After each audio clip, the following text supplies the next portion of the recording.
Seja muito bem-vindo ao nosso podcast. Hoje o tema é especial, a pastora que ninguém vê. Vamos conversar com uma mulher de Deus que muitos conhecem no púlpito, mas poucos conhecem fora dele. Como é a vida da pastora, além das pregações, dos cultos e dos eventos? Quem é a Cristiane? A esposa, a mãe, a amiga, a mulher?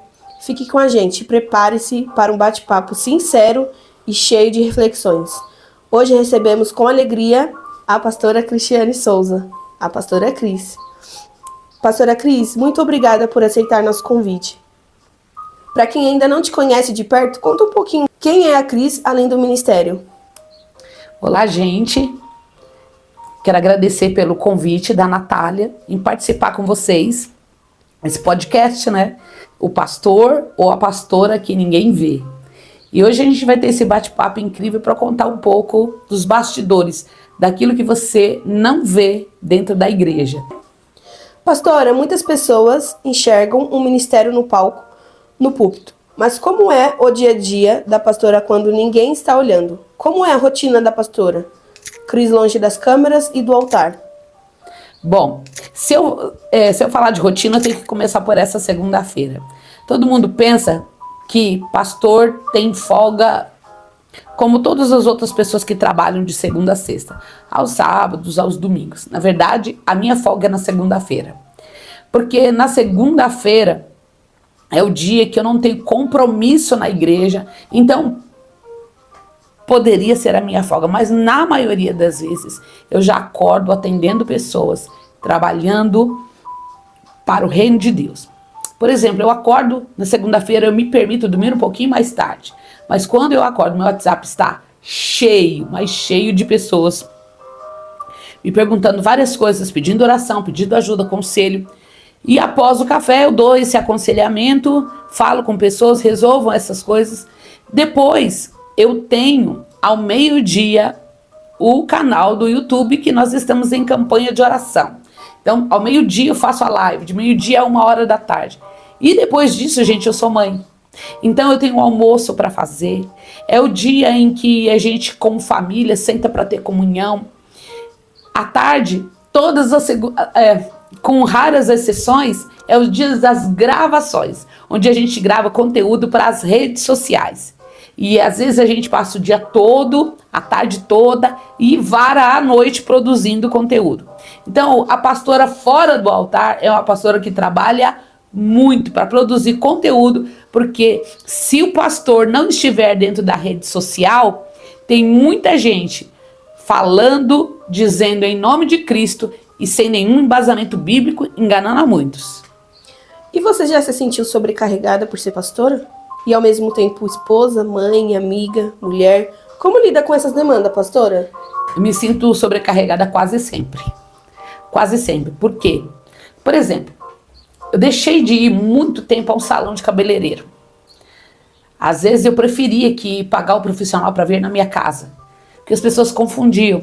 Eu ia para o salão de cabeleireiro e chegava lá, as pessoas queriam que eu orasse, desse atendimento, aconselhamento, e era o meu tempo de cuidado.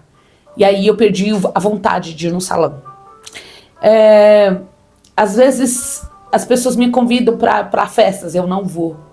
Por que eu não vou? Porque o pastor raramente consegue relaxar nas festas de membros da igreja, porque ele é muito julgado, muito criticado, observado, analisado. Então o pastor perde a vontade de estar com as pessoas pelas críticas, porque as pessoas não respeitam o seu espaço de descanso, de descontração.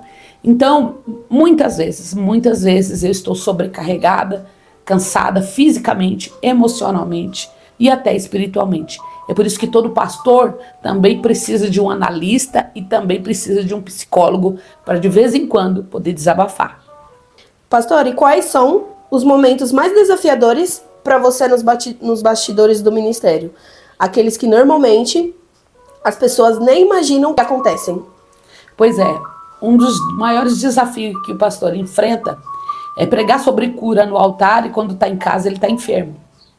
E por muitas vezes eu tenho meu corpo enfermo e oro para que Deus cure pessoas e Deus cura.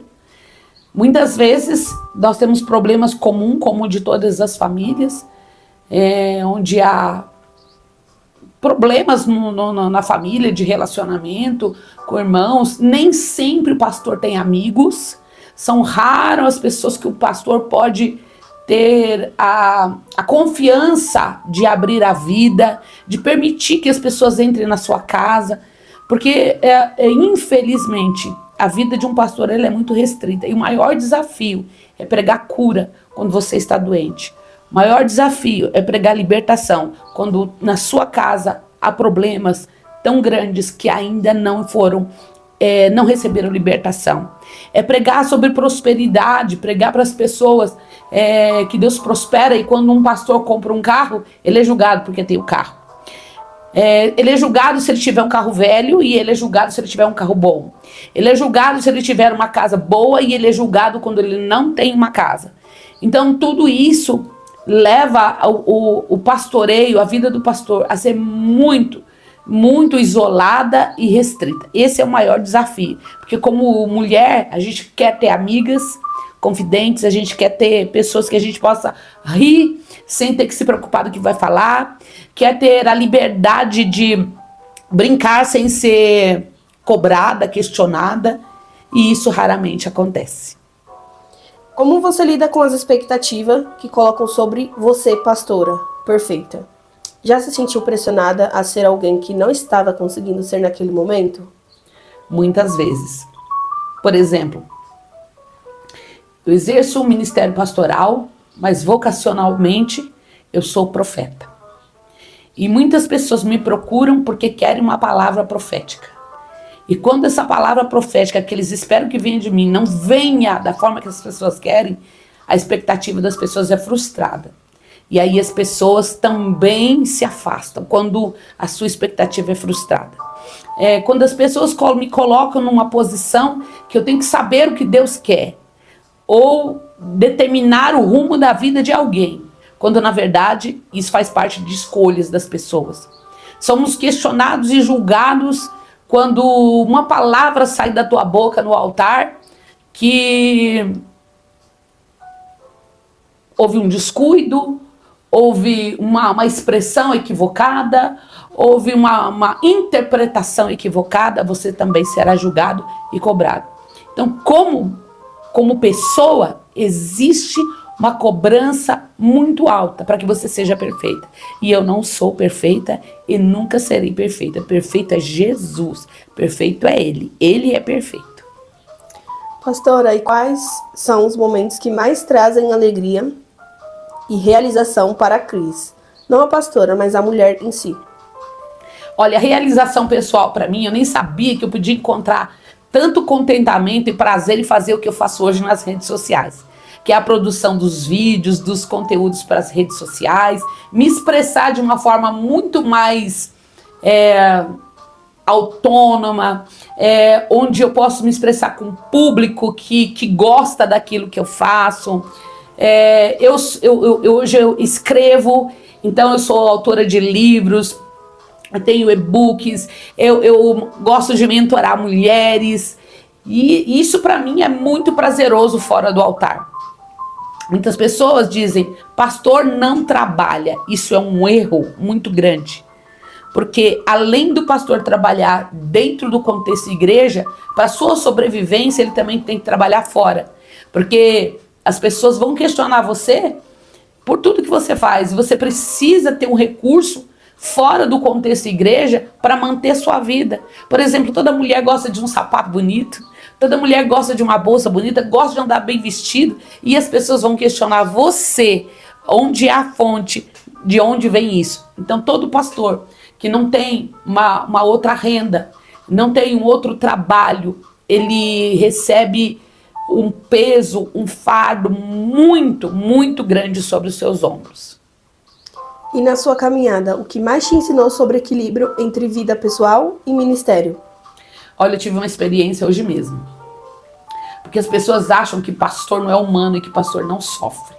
Então, às vezes as pessoas me fazem ataques nas redes sociais. Ataques que me ferem. E pelo meu temperamento, a primeira coisa que eu quero fazer é responder. E responder à altura. Mas todas as vezes que eu respondo, eu sinceramente, tenho que voltar atrás e me corrigir. Por quê? Porque o que as pessoas esperam é que eu tirar o pior de você, nunca o melhor. As pessoas esperam que você seja reativo. As pessoas esperam que você engula tudo que eles falam e pensam ao teu respeito e nunca se defenda. Será que eu expliquei? Sim, explicou, tá certo. Acabam se doando tanto que se esquecem de cuidar de si mesmo. Como você tem cuidado da sua saúde emocional e espiritual?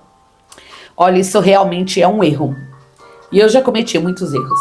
Muitos erros, muitos erros. Deixar minha saúde em segundo plano. Priorizar o reino de Deus, a obra de Deus. Quantas vezes eu fui para a igreja doente, subi no altar com dores, preguei e voltei para casa adoecida. Eu passei por um episódio de síndrome de pânico. Passei por um episódio de depressão. E tudo isso ativamente dentro da casa de Deus, servindo a casa do Senhor, mas sofrendo, passando por tantas coisas. Por quê? Porque eu não me dava o direito de me afastar para me cuidar. Porque eu sempre priorizei e coloquei as pessoas à frente, coloquei o reino, a obra à frente. Só que um dia a conta chega, e para mim a conta chegou. A conta chegou e me trouxe muitas enfermidades no corpo, me trouxe feridas na alma, me trouxe sobrecargas extremamente pesadas emocionais, que tenho que lidar com elas e estou procurando curá-las, mas ninguém passa ileso. Todos nós acabamos carregando as dores do ministério. Sim. Você já passou por momentos de esgotamento ou frustração? O que te ajudou a se reerguer? Como eu disse, esgotamento, sim, muito. Frustração também. Mas o que me ajuda a me levantar é olhar para o meu marido. Porque o meu marido é uma pessoa que ele consegue tirar sorrisos. Ele é uma pessoa que consegue me levantar nos piores dias da minha vida. É uma pessoa que me apoia